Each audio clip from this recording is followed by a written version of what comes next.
Hi, this is Venkatesan, Department of Chemistry, St. Joseph's College, Kadalur, Tamil Nadu. வெள்ளத்தனை மலர் நீட்டம் மாந்தர்தம் உள்ளத்தனை உயர்வு Thirukkural. Hi dear students, now we are going to see about a very important topic in coordination chemistry, that is outer sphere mechanism. In previous video we have discussed the inert and labile complex and inner sphere mechanism. Now what are the conditions for the outer sphere mechanisms? Here there is no atom transfer and also there is no way for breaking of the bonds. And second one is both the complex are inert, but it is different from inner sphere mechanism. And third one is electron transfer from T2G orbital to another T2G orbital of the other complex. And where it is faster means whenever we are having as pi system, that is in pi acceptor ligand, we are having pi bonds, they are having more faster reaction than the sigma donor ligands. So these are the conditions for outer sphere mechanism. How the outer sphere mechanism is take place? Generally, if you are taking two complex, one complex act as oxidant, another one is in reductants. From the reductant, the electron transfer will be take place to oxidant. Here generally O is oxidant, R is in reductant. It react to form as OR. This is we are call it as precursor complex. In this precursor complex, what happens means there will be a reorganization of the solvent molecules and also bond elongation, bond compression will be take place. Why the reorganization of water molecules, the solvent molecule and bond elongation compression happens means whenever the electron transfer will happen, there will be an bond length must be same for both complex. So that is why we are having that reorganization and also the bond length changes will occur. For that we need some amount of energy. Initially we give some amount of energy, that energy is used for reorganization of water molecules and also in bond length elongation and compressions. So this one is a precursor complex. After that, here the reorganization will take place. After the reorganization take place, the electron transfer from the reductant to oxidant. So oxidant carrying negative charge, reductant carrying positive charge. Finally it is a dissociate to give the final product. So this is the overall for outer sphere mechanism. So here I consolidated in steps. First steps, oxidant and reductant come closer to form precursor complex. Second step, these activations. Activation is for reorganization and also change in the bond length. Third step, electron transfer take place from reductant to oxidant. Fourth one is an dissociation of ion pair into products. So this is happened in the outer sphere mechanism. Let me take one example and explain. In this example, we are taking as ion complex. Here, both the complex, one ion I mentioned in the star to differentiate. For the first complex, it is in +3 oxidation state. Here it is in +2 oxidation state. After that, it forms precursor complex. After the electron transfer, it is changes. Now the Fe star is +3 oxidation state, but in the reactant that is in +2 oxidation state. You see that both the complex are in inert. Both the complex are inert and also there is no possible for Eg to Eg2 transfer. Only the T2G to T2G transfer will very easily to take place. These two are called as low spin complex. So these two are low spin and also it's inert complex. And we are having some of the important point related to that reactions. Energy of activation for this energy is 33 kJ per moles. So that is the energy needed for the reorganization of water molecules and change in the bond length. And for the electron transfer, the energies of orbital must be the same as required by Frank-Quetelet principle. So in the Frank-Quetelet principle, they are given as electron transfer occurs only the bond lengths are same. When the bond lengths are same for the both complex, then electron transfer will be take place. That is we are calling as tunneling. Tunneling is a word from quantum mechanics. Here the electron transfer from T2G of Fe2+ to T2G of Fe3+. That is a low spin inert complex to another low spin inert complex. Why it is take place this way means that we can explain the later. Shortening of bond in Fe2+ and lengthening of bond in Fe3+. So when the shortening and here having lengthening, then after that both the bond lengths are equal, then the electron transfer will take place. Here the energy of activation we are taking as, this is total energy of activation, that is a del G.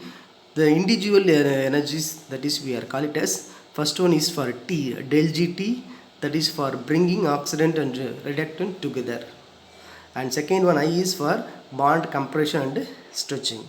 The third one is for the energy required for solvent reorganization. This totally we are call it as the energy required for the activation of precursor complex. So here is a structure you can easily see, you can very easily to know about how the bond lengthening and compression will be take place. So this is an equilibrium one. Here both are in same bond length. Fe2 plus and Fe3 plus both are in same bond length, then only the electron transfer will take place. Previously it is like that. Now see that this is when plus 2 oxidation state, the bonds are lengthened when compared with the Fe3 3 plus oxidation state. So here you have to compress, and also you have to, here you can extend, then only we are getting as the above bond length. Maybe this may be or this like. So both are, one is bond length more, another one is smaller. Here compression and expansion will take place in order for the electron transfer to take place. And next one is, there is importance of bond distortion. What happens? Here we are taking only the self exchange. Here the cobalts complex, they are reacted to form as product. Here we know that these two reactants are involved, so it is a second order reaction, and also it is a very slowest reaction. Why it is slowest reaction means, because we are having that amine complex. Here cobalt nitrogen, that is cobalt 3 plus and cobalt 2 plus, the bond lengths are given 1.96 and 2.11. The difference is 0.178. So whenever these two bond lengths are equal, then when the electron transfer will take place. That means cobalt 3 plus you have to elongate, cobalt 2 plus you have to compress, then only the electron transfer will be take place. But in some reactions, the rate of reaction is very fast. For example, now we are taking this complex, ruthenium complex, the rate constant is very fast, 8.2 into 10 power 2, because the ruthenium nitrogen bond length difference is very minimum. So that is why elongation compression will take place very fast. The elongation, no need to elongate much more, no need to compress much more. So that is why the electron transfer will be very much faster for self exchange. Not only that this difference is make for the reaction faster, but also it is depending upon the ligands. For the ruthenium complex, electron transfer take place from low spin in both oxidized and reduced form. The electron transfer from ruthenium to another ruthenium, both are in low spin from the T2G to T2G. But why for the cobalt complex is very slow reaction means, because the electron transfer from low spin D complex to high spin D6 complex. That is why for the cobalt the reaction is slower, because this is a spin forbidden. But for ruthenium there is spin allowed transitions. And also, but if you are changing the ligand of cobalt, the reaction is very faster. Here we are taking as phenanthrene. Here the exchange is more faster than cobalt-amine complex, because this ligand having that pi system. So whenever you are having pi acceptor ligands, they can easily accept the ligand and can transfer it to another complex. So that is why pi system ligands are much more faster when compared with sigma donor ligands. And next we are going for the how to calculate the rate constant for such reactions. Marcus explained to calculate the rate constant for the outer sphere mechanisms. So they given a formula to find out the rate constant. K12, this is called as rate constant. K11 is for this self exchange of one reactant, and this one is another complex. K12 is an equilibrium constant. That is why I mentioned the blue mark. And F12 is an correction factors. Here the F12 is nothing but log of F12 is equal to log K12 square by 4 log of K1 K22 by Z square. This is called as correction factor. In the problem you can take as that is an unity. Example, we are taking one problem. Ruthenium complex react with iron complex. It form product with the change in the oxidation numbers. That is the electron transfer take place. Then the oxidation number changes. Now K1 is for ruthenium, K22 for iron. Equilibrium constant they are given. By applying this formula, K12 equal to K11, K22 equilibrium constant F of 12.